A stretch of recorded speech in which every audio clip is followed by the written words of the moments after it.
자, 한번 기도하고 말씀 나누도록 하겠습니다. 참 좋으신 하나님 감사드립니다. 인간을 창조하시고 하나님을 떠나 저주와 재앙과 지옥 권세 속에 완전히 영원히 멸망당해야 될 우리를 구원하여 주시고 하나님의 자녀 삼아 주시고 세계복음화의 주역으로 하늘의 은혜를 허락하여 주심을 감사드립니다. 먹든지 마시든지 무엇을 하든지 하나님의 영광을 위하여 살아갈 수 있도록 세계복음화의 은혜 속에 달려가게 하여 주옵소서. 우리에게 주신 그 구원의 은혜와 그 구원의 감사와 그 구원의 감격이 날마다 우리에게 차고 넘칠 수 있도록 인도하여 주옵소서. 우리를 위해 십자가에 죽으시고 부활하사 지금도 우리와 함께 하시는 그 축복을 날마다 누리는 증인 되게 하여 주옵소서. 감사드리며 주 예수 그리스도의 이름으로 기도합니다. 아멘. 우리 좌우에 계신 분과 인사하겠습니다. 예수님은 그리스도이십니다. 우리 한 번 더 인사드리겠습니다. 그리스도께서 우리 인생의 모든 문제를 끝내셨습니다.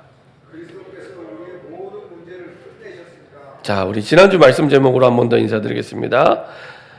여호와께 은혜를 입었더라. 앞에 두 단어가 빠져 있죠. 그러나 노아는 여호와께 은혜를 입었더라.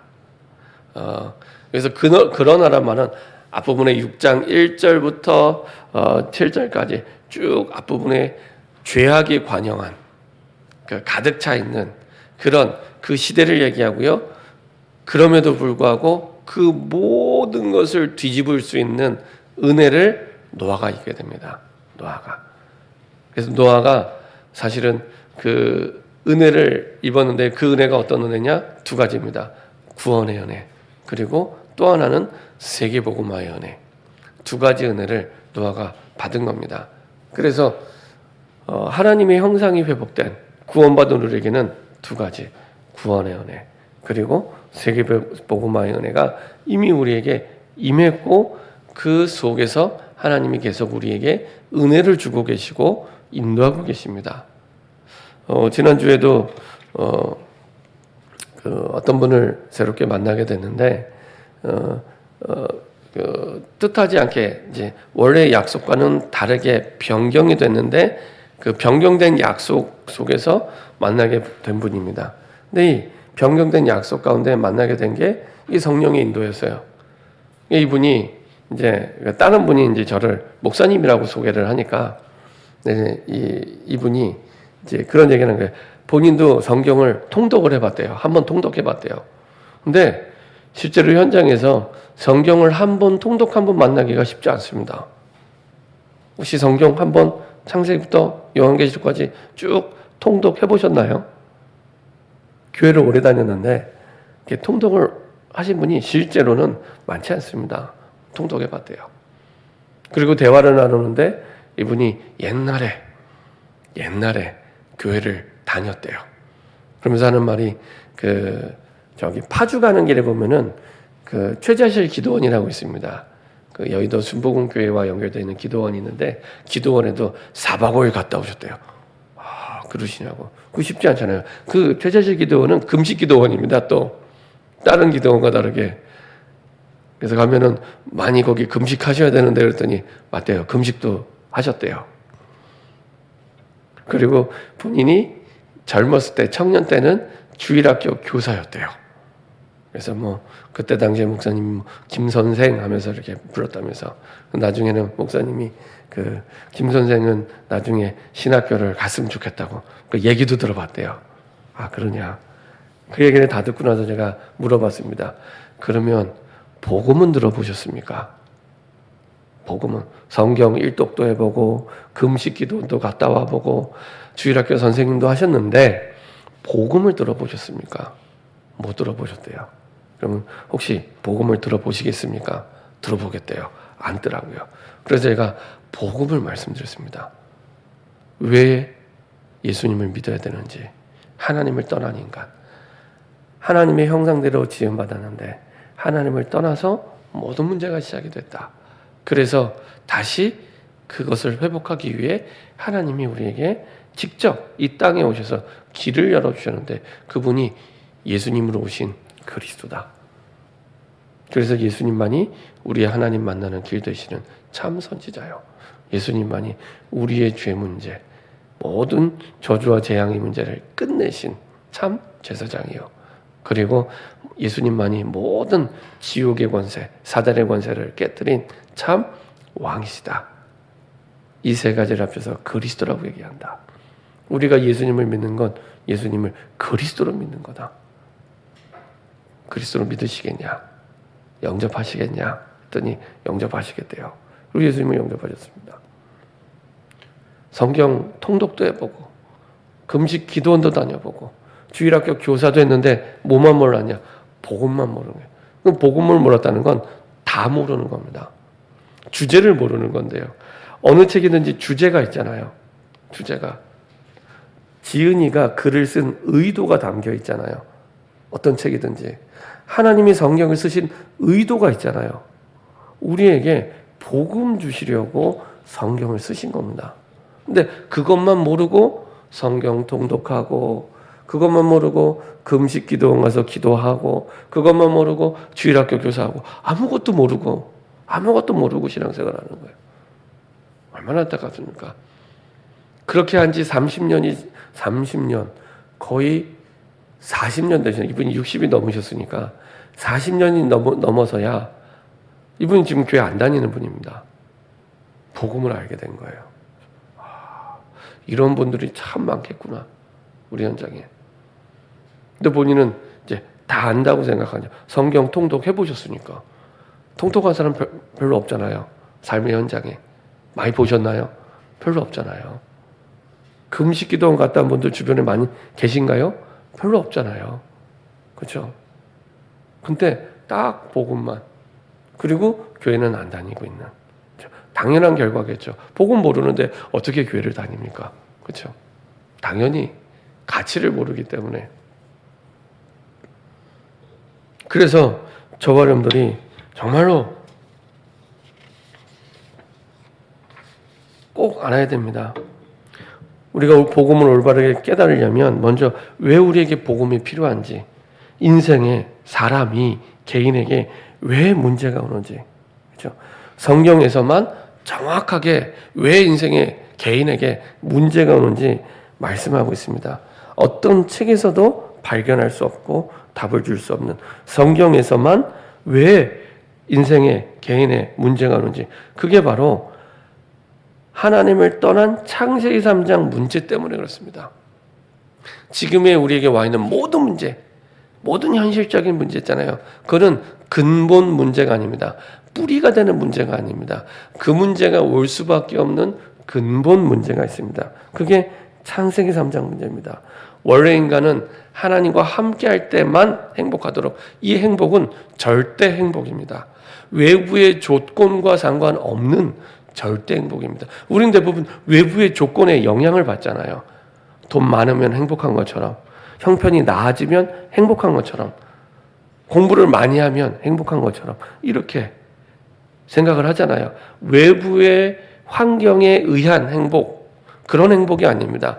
외부의 환경과 조건과 상관없는, 그것을 뛰어넘는, 그것과 상관없는 절대 행복을 얘기합니다. 인간이 하나님과 함께 할 때는 그 절대 행복을 얘기하는 겁니다. 그렇죠?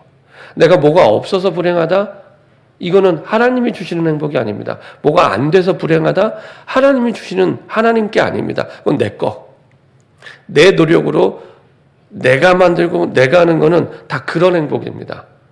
한계가 있는 행복입니다. 그래서 없어지면 자꾸 불행하다고 생각을 해요. 없어지면 자꾸 나는 불행하구나, 불행한 존재구나, 이렇게 생각해요. 하나님 것은 그런 것이 아닙니다. 하나님 것은. 그래서 하나님과 함께 할 때 참된 행복이 있는데, 그래서 내가 뭘 안 된다, 힘들다, 어렵다, 그래서 난 불행하다, 이거는 뭐가 안 되는 거냐? 하나님과 함께 하는 게 안 되는 겁니다. 사단에게 속지 마세요. 사단은 하나님께 함께 하는 거 말고 내 문제 때문에 불행한 거야, 내가 일이 안 되기 때문에, 나를 힘들게 하는 저 사람만, 죄송합니다, 저놈만 없으면 나는 행복할 거야. 전부 착각입니다. 그렇지 않습니다. 성경은 단 한 번도 그렇게 말씀하신 적이 없습니다. 성경은 하나님을 떠났기 때문에 항상 변함없이 하나님을 떠났기 때문에 인간은 불행하다고 말씀하고 있습니다. 그렇죠? 그래서 내가 하나님을 만나고 구원받았다? 다 받은 겁니다. 다. 그냥 구원만 받은 게 아니라 다 받은 겁니다. 다.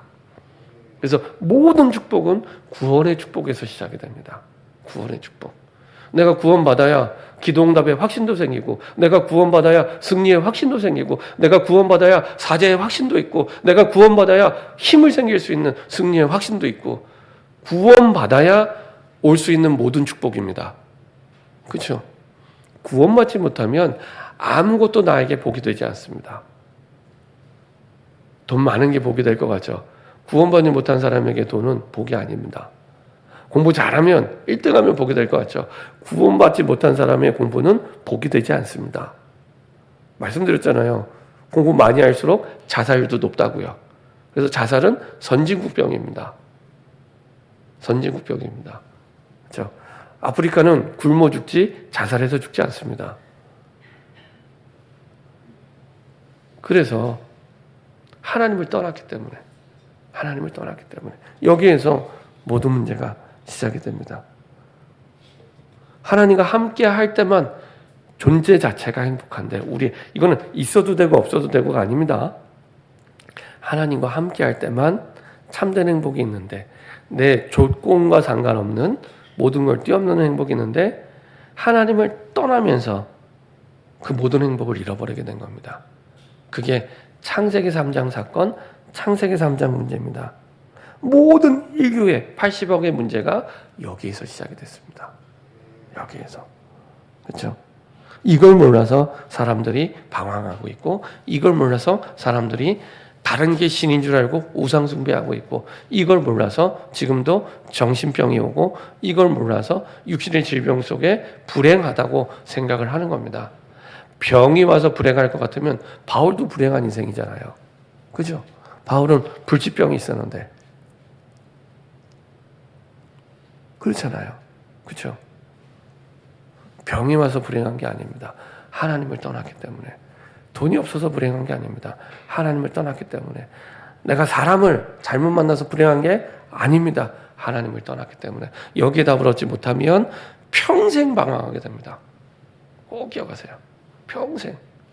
성경은 단 한 번도 우리의 조건이 안 돼서 불행하다고 말씀하신 적이 없습니다. 잘 보세요, 성경. 단 한 번도 없습니다.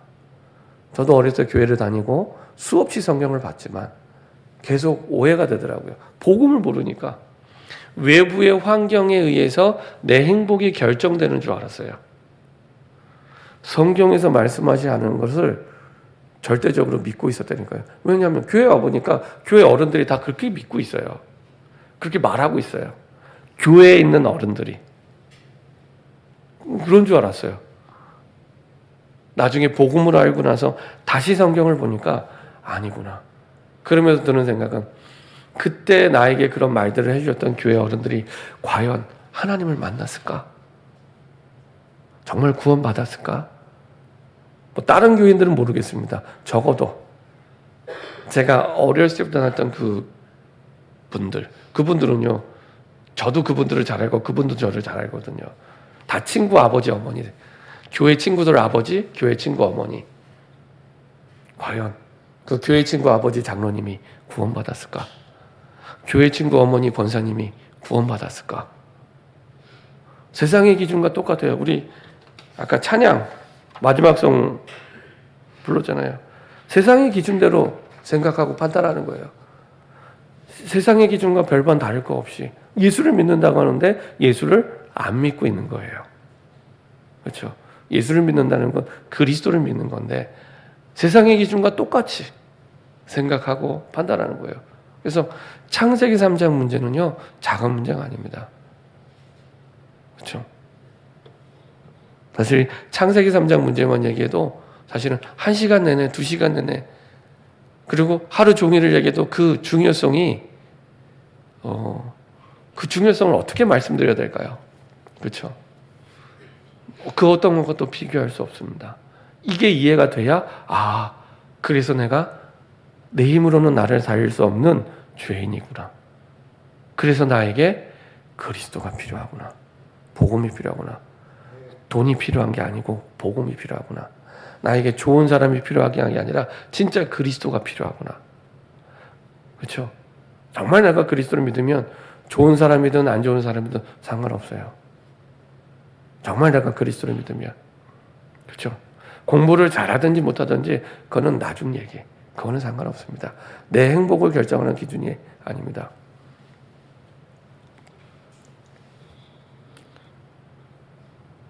자, 이만큼 개인의 문제는 하나님을 떠나면서, 자, 모든 가정 문제 시작은요, 하나님을 떠난 사람이 만난 거예요.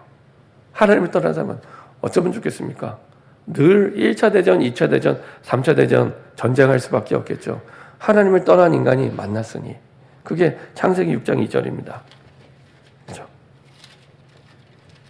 하나님의 아들들이 사람의 딸들의 아름다움을 보고 자기들이 좋아하는, 하나님이 기뻐하시는 게 아니고 자기들이 좋아하는, 딱 창세기 3장의 기준, 내가 보기에, 내가 생각하기에, 내 경험에, 그러면 내 형편에, 이렇게 되는 겁니다. 자기들이 좋아하는 모든 여자를 아내로 삼는지라. 우리 결혼할 때 부모님들이 허락할 때 뭐라고 얘기하세요? 자기들이 좋아하면 됐지 라고 얘기하잖아요. 그게 창세기 6장 2절입니다. 그게 창세기 6장 2절입니다. 자기들이 좋아하면 됐지 뭐 자기 인생 사는 건데, 아니라니까요. 그게 창세기 6장 2절입니다. 하나님의 아들들이 사람의 딸들의 아름다움을 보고 자기들이 좋아하는, 창세기 3장의 나 중심을 그대로 가지고 만난 거예요. 사실은 여기 하나님의 아들들은 그래도 구원받은 그 경건한 그 자녀들을 얘기하는데, 그 자녀들조차도 언약을 잃어버린 겁니다. 언약을 잃어버리고, 그리고 하나님을 떠난 사람의 딸들과 결혼하게 됩니다. 그래서 네피림 시대가 되고 죄악이 관영한 시대, 하나님이 홍수로 심판할 수밖에 없을 만큼 죄악이 가득 차 있는, 홍수로 쓸어버리면 안 될 만큼의 죄악이 차고 넘치는 시대가 됐습니다. 근데 지금이 이 노아 시대보다 더하면 더하지 모자라지 않은 시대입니다. 지금이 노아 시대보다 더하면 더했지 모자라지 않은 시대입니다. 그런 시대 우리가 살고 있습니다. 그래서 많은 사람들이 말세 시대라고 얘기를 하죠. 자, 가정의 문제는 창세기 6장에서 시작이 됩니다. 언약을 잃어버린 하나님의 자녀가 완전히 불신자, 언약을 완전히 잃어버린 불신자와 가정을 이루면서 이렇게 가정이 시작이 됩니다. 창세기 6장의 가정의 문제가 여기에서 시작이 되죠. 자, 사회와 국가의 문제는 어디에서 옵니까? 역시 창세기 3장에서 시작된 그 문제가 가정이 되고, 그 가정이 모여서 사회와 국가를 이루게 됩니다. 그 나타난 결과가 오늘 창세기 11장입니다. 창세기 11장. 그렇죠? 하나님을 대적하는 인간으로, 이런 모여서 하나님을 대적하고, 그리고 나중에 말씀드리겠지만은 하나님과 같이 되려는 교만 속에 빠지게 되죠. 딱 처음 그 사탄이 인간을 속일 때 그 속임수와 똑같아요. 사탄이 어떻게 뱀 속에 들어가서 인간을 속였습니까? 창세기 3장 5절에 보면 이렇게 말씀하고 있습니다. 너희가 그것을 먹는 날에는 너희 눈이 밝아져 하나님과 같이 되어 선악을 알 줄 하나님이 아심이니라. 세상 모든 종교의 근원이 여기에서 시작이 됩니다. 너도 신이 될 수 있어. 너도 하나님이 될 수 있어. 야, 너 돌을 오래 닦아봐. 네 안에 있는 신적인 속성으로 말미암아 너도 부처가 될 수 있어. 세상의 모든 종교가 여기에서 시작이 됩니다. 똑같은 방법으로 속이는 겁니다. 그렇게 해서 거짓 성공을 위해서 탑을 쌓아 올라가죠. 세상의 거짓 성공을 위해서. 그렇게 해서 바벨탑을 만드는 겁니다.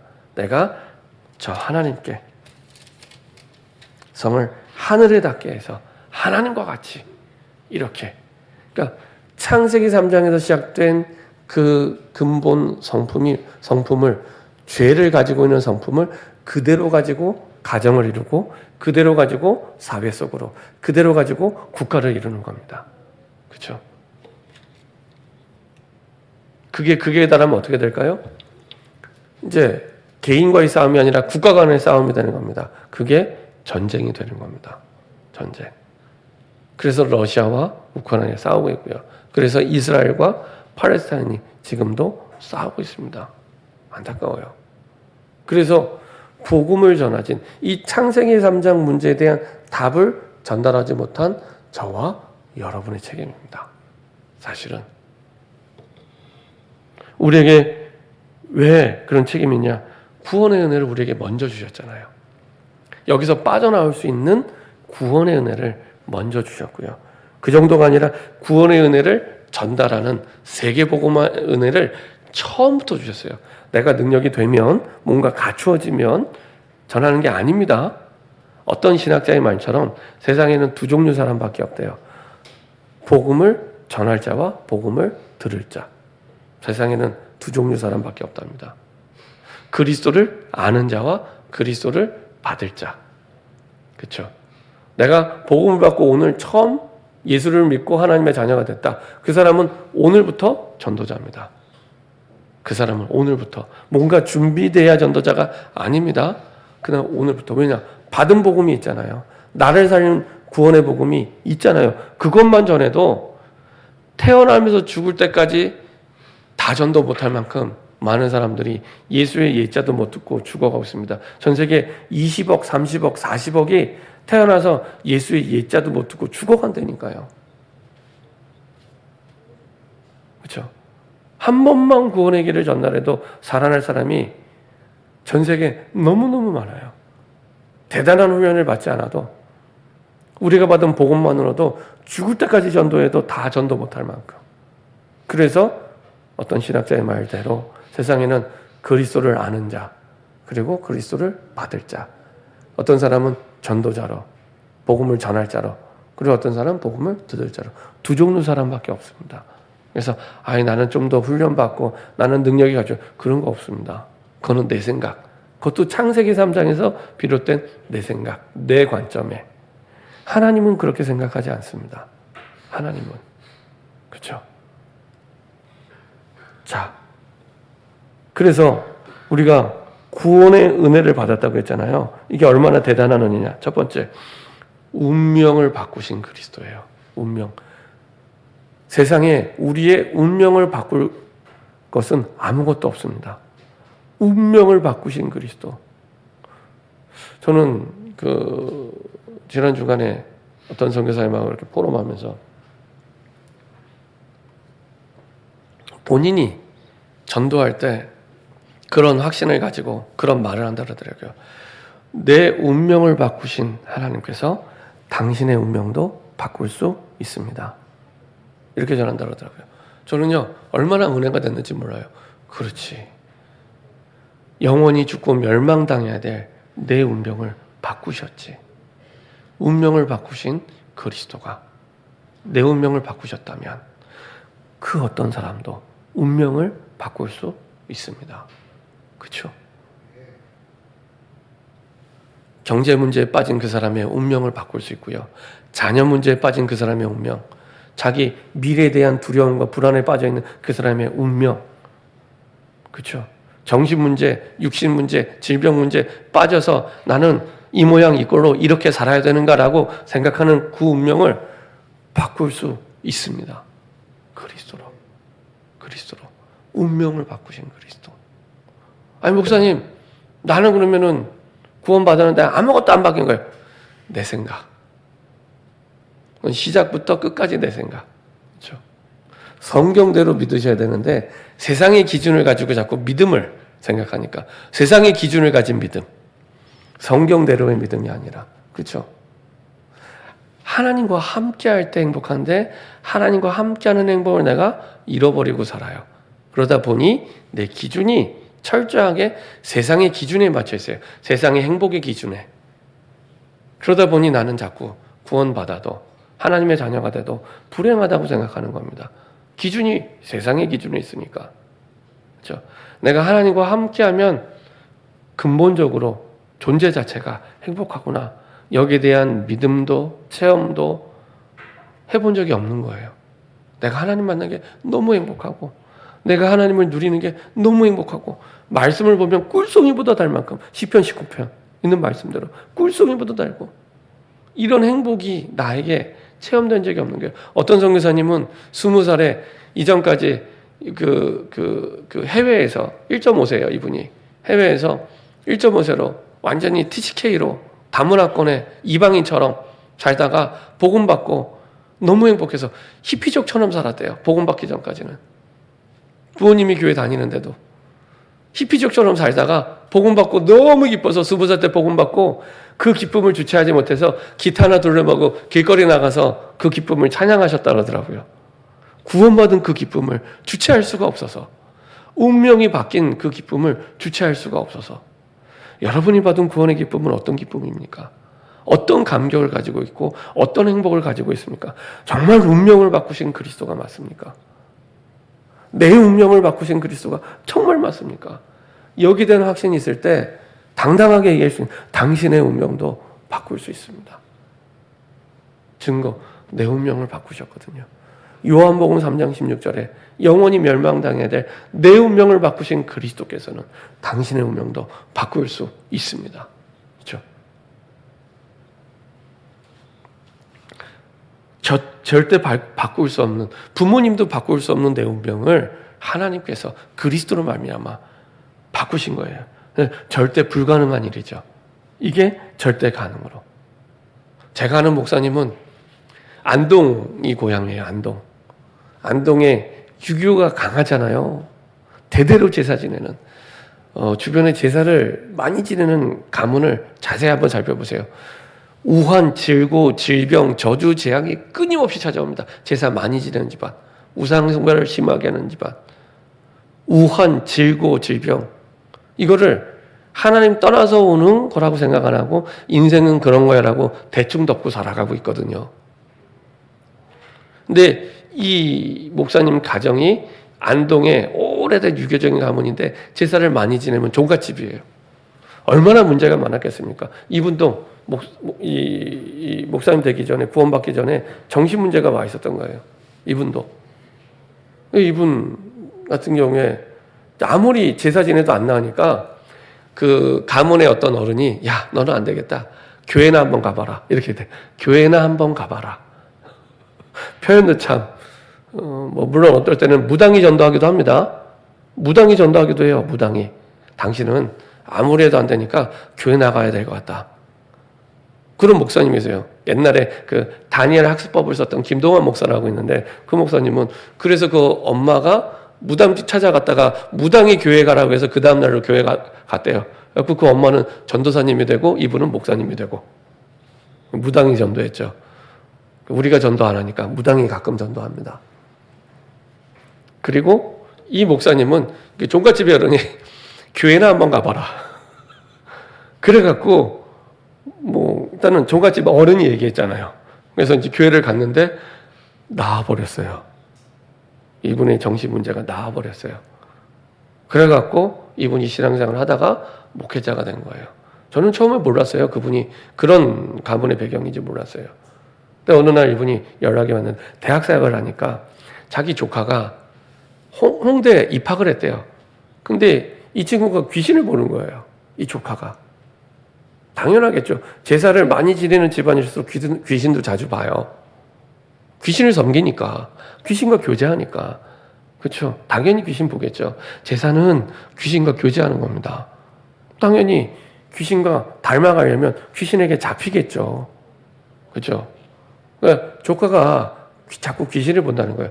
본인은 본인의 과거에 그걸 경험해봤기 때문에 알잖아요. 조카의 영적 상태를. 그래서 목사님이 그 대학에 사역을 들어가니까 좀 만나달라고. 사실은 내가 옛날에 그랬다고. 조카 좀 만나달라고. 그래서 만났어요. 그러니까 복음을 너무 잘 들어요. 그 목사님이 정말 간절하게 기도를 하신 것 같습니다. 흑암을 꺾고 복음 듣고 예수님 영접하고요. 그렇죠? 그런 사람이 한두 명이 아니고요. 너무 많아요. 우리나라도 5,000년 역사 가운데 4,900년 동안 우상 숭배했잖아요. 기독교들은 이제 100년 조금 넘었습니다. 그렇죠? 복음 들을 사람이 너무 많아요. 너무 많아요. 하나님 지금도 내 운명을 바꾸신 그리스도가 우리에 맞는 사람의 운명을 바꿀 수 있습니다. 혹시 여러분 주변에 여러분 힘들게 하는 사람 있나요? 그 사람은 여러분들을 힘들게 하는 게 아니라 살려달라고 아우성을 하는 겁니다. 살려달라고. 왜냐? 내 운명을 바꾸신 그리스도가 이 사람에게 정말로 필요한데 그 그리스도 필요에 대한 다른 표현이죠. 그렇죠? 내 운명을 바꾸셨다는 확신이 있으면 그 사람도 살릴 수 있습니다. 그래서 우리에게 좋은 사람, 안 좋은 사람, 그리스도 안에 있는 사람에게 그런 사람 없습니다. 다 복음이 필요한 사람이죠. 그렇죠? 다 복음이 필요한 사람이죠. 운명을 바꾸셨기 때문에. 내가 바꾼 게 아니에요. 그러면은 바꿀 수도 있고 없어요. 내가 바꾼 게 아니라 여자의 후손 오신 그리스도께서. 창세기 4장 1절부터 20절 보니까요. 여기에는 이제 아담하와의 자녀들이 나오죠. 가인이 살인을 하고 이제 불안해하고 두려워하고 그리고 이제는 이제 무너지기 시작했습니다. 그때 가는 곳마다 죽이려고 하고 죽음에 대한 두려움과 공포성이 있는 가인에게 가인을 살릴 수 있는 증표로 돌을 주죠. 그 돌이 바로 다른 게 아니라 산 돌이 되신 예수 그리스도를 상징하는 것입니다. 그리고 창세기 6장 14절 죄악이 관영한 시대 그 시대를 하나님이 살리기 위해서 노아에게 하셨던 일이 방주를 만들라. 그래서 120년을 유예하신 겁니다. 120년 동안 방주를 만들도록 허락하셨죠. 그 말은 120년 동안 그 죄악에 빠져있는 사람들이 다시 돌아올 수 있도록 기회를 주신 거죠. 그래서 방주는 그리스도를 상징합니다. 방주 대신 그리스도. 그래서 이게 복음의 비밀이죠. 방주에 들어온 사람은 어떤 조건이나 어떤 신분이나 어떤 능력과 상관없이 이유 없이 구원을 받게 돼 있죠. 조건이 없어요. 우리가 조건 없이 구원받은 것처럼 조건이 없고요. 이유 없이 구원받은 것처럼 사람만 있다면 다 구원의 대상이 됩니다. 그렇죠? 그래서 사도행전 4장 12절 다른 이름으로는 천하의 구원원 이름만한 다른 이름을 우리에게 주신 일이 없다. 다른 길 없다. 이 길만이 우리의 운명을 바꾼 살 길이다. 그렇죠? 인간의 힘으로 안 되기 때문에 안 되는 줄 아시고 나 이거 왜 못해? 내가 왜 안 돼? 따지거나 묻지도 않으시고 하나님은 여러 가지를 주신 것이 아니라 한 가지 우리에게 운명을 바꾸실 그리스도를 주신 겁니다. 그렇죠? 감사하죠. 방주 안에만 들어오면 무조건 산다. 누구든지 산다. 그렇죠? 방주 밖에 있으면 누구든지 멸망의 길을 가게 되는 겁니다. 그렇죠? 멸망이라는 단어 아시잖아요. 몇 번 설명드렸잖아요. 굉장히 무서운 말입니다. 나의 사랑하는 모든 걸 잃어버리고 망하는 걸 멸망이라고 얘기합니다. 나의 사랑하는 거 얼마나 아픔이 되겠어요. 여러분들 사랑하시는 거 있잖아요. 그거를 잃어버리고 망하는 걸 멸망. 하나님 떠나면 방주 밖에 있으면 멸망의 길을 가고 있는 거예요.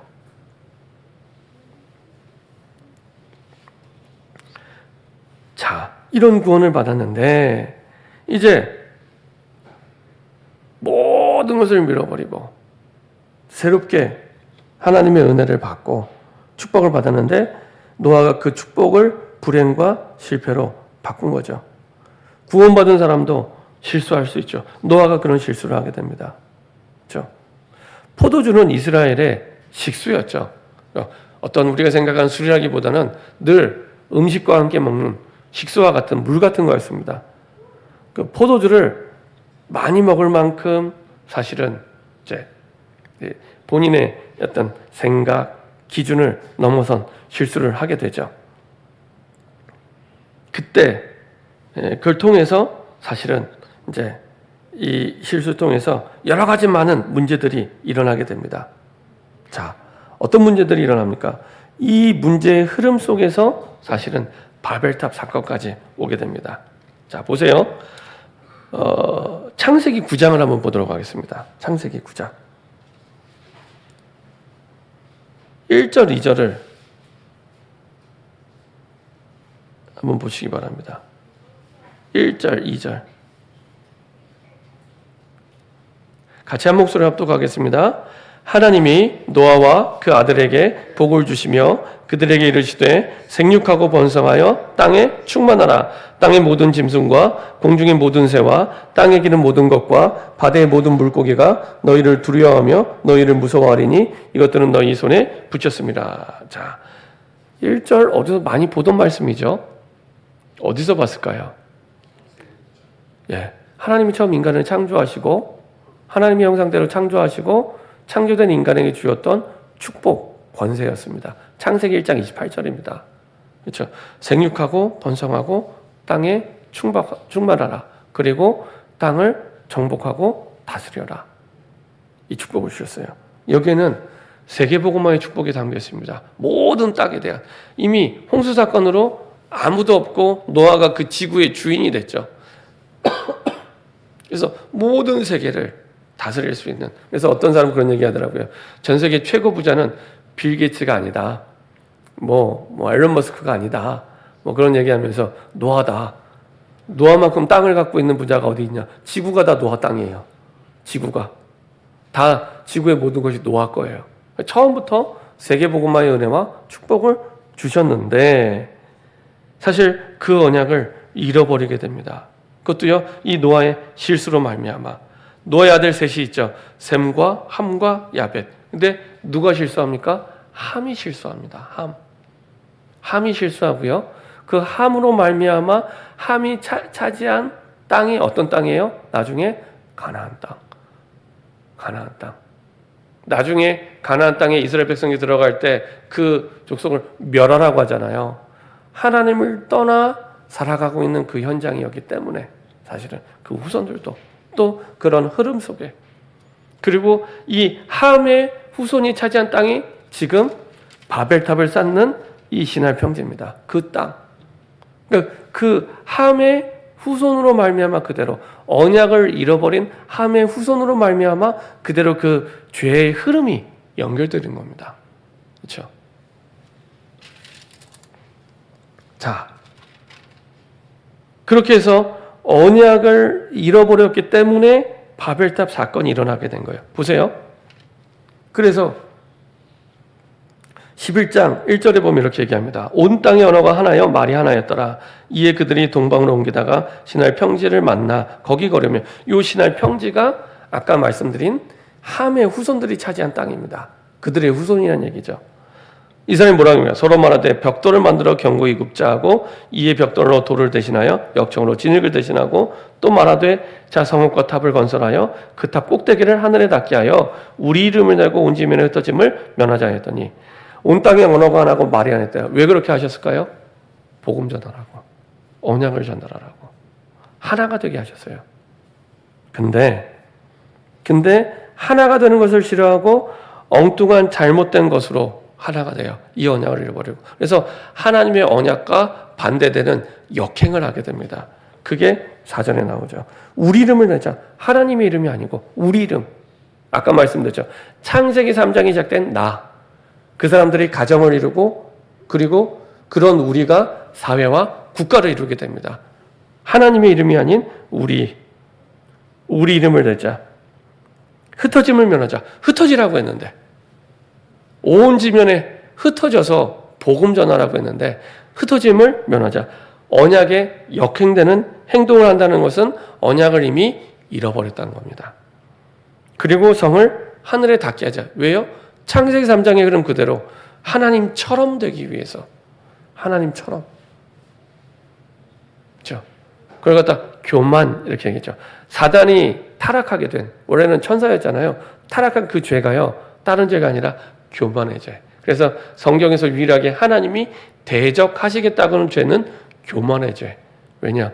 사단이 그렇게 타락을 했고 그렇게 타락한 사단이 아담 하와를 그렇게 타락시켰고 그 흐름이 죄를 가진 모든 사람들이 그대로, 하나님을 떠난 모든 사람들이 그대로 가지고 있기 때문에, 그렇죠? 하나님이 창조주인 것도 잊어버리고 우리가 피조물인 것도 잊어버리고, 그렇죠? 그렇게 해서 사실은 살아가게 되는 거죠. 그래서 이 바벨탑 사건은 그 속에서 흘러오는 사건이죠. 그 가운데 이방인의 땅 갈대아 우르가 번성하게 되고 우상으로 가득 차게 됩니다. 자, 여기에서 셈의 후손인 한 사람을 부르죠.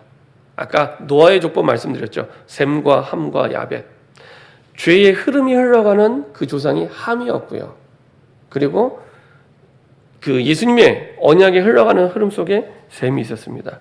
그래서 하나님은 그 시대를 다시 살리기 위해 한 사람을 준비하시고, 우리가 읽지 않았지만 다시 언약의 족보를 쭉 말씀하시고 셈의 후예들 가운데 아브라함을 준비하십니다. 아브라함을. 그래서 아브라함을 통해 다시 바벨탑을 세우는 그 시대 언어를 흩어버리게 하시고 아브라함을 통해 다시 우상 동네에서 뽑아내셔서 회복을 시키시죠. 결론입니다. 하나님께서는 이런 창세기 3장으로부터 시작된 피할 수 없는 운명에 잡힌 그 개인과 가정과 사회와 국가를 살리기 위해 복음 가진 한 사람으로 저와 여러분들을 부르셨습니다. 세계복음화에 주어진 은혜 속에 한 사람인 나를 부르셨습니다. 그래서 다시 언약이 회복될 수 있도록, 언약이 회복되기 위해서는요, 언약이 회복될 수 있는 묵상의 시간이 필요합니다. 묵상이 회복될 수 있도록, 묵상이 있는 우리의 매일의 저녁 시간, 언약이 회복되는 저녁의 시간이 될 수 있도록, 그걸 통해서 하나님은 세계복음화의 축복을 우리를 통해 이루실 줄 믿습니다. 이렇게 응답받는 저와 여러분 되기를 소원합니다. 기도하겠습니다. 주님 감사드립니다. 언약에 반대해서 흩어짐을 면하려고 하고 우리 이름을 내려고 하고 하나님을 떠났던 교만을 그대로 가지고 성을 하늘에 닿게 하였던 아버지는 그 사회와 국가 현장 속에 다시 복음을 전달할 수 있도록 한 사람을 준비하시고 아브라함을 준비하시고 세우셨던 것처럼 우리를 이 시대, 이 사회, 이 국가를 위해 우리를 부르심을 감사드립니다. 먼저 우리에게 운명을 바꾸신 그리스도의 언약이 회복되게 하시고 날마다 이것을 누릴 수 있도록 묵상하게 하셔서 세계복음화의 축복 속에 새롭게 시작되는 2024년이 되게 하여 주옵소서. 감사드리며 주 예수 그리스도의 이름으로 기도합니다. 아멘.